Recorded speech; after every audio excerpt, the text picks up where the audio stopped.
Welcome to village cooking style. இன்னும் நம்ம சேனலை சப்ஸ்கிரைப் பண்ணாதவங்க சப்ஸ்கிரைப் பண்ணுங்கள்.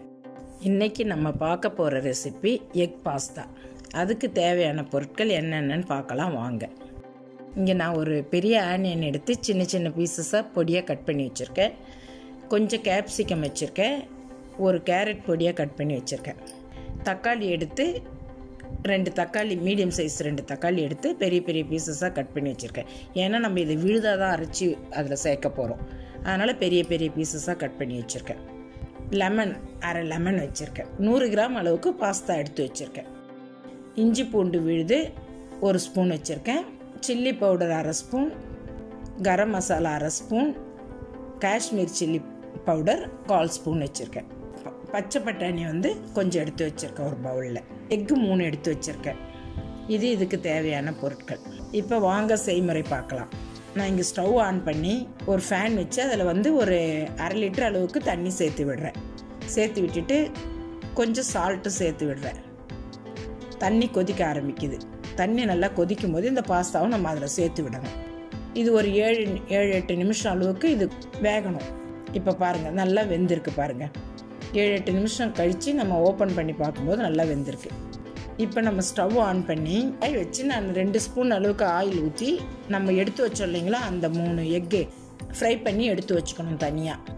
இந்த இப்போ ஒன்று நான் உடச்சி ஊற்றி விடுறேன் பாருங்கள்.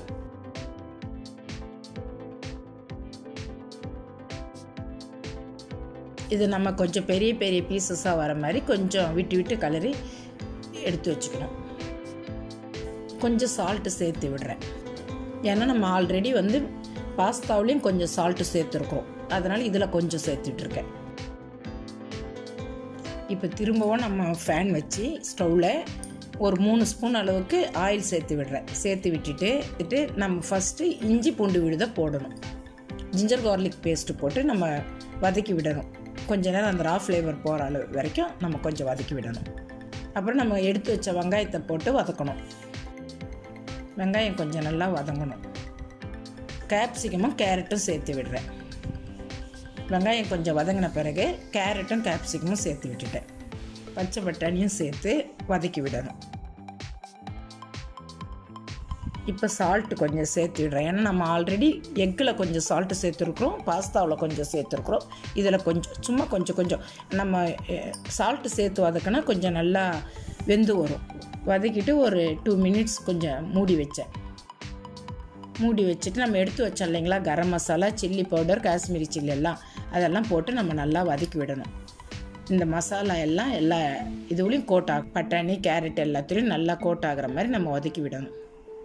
இப்போ நம்ம அதை தண்ணி வடிகட்டி வச்சோம் இல்லைங்களா, பாஸ்தா வேக வச்சு அதையும் சேர்த்து விடணும். சேர்த்து விட்டு நல்லா கிளறி விடணும்.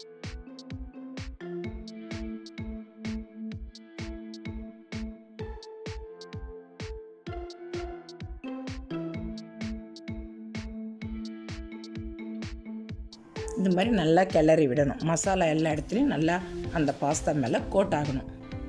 இப்போ நம்ம தக்காளி 2 எடுத்து வச்சோம் இல்லைங்களா, பெரிய பெரிய பீசஸாக, அதை நான் கிரைண்ட் பண்ணிட்டேன்.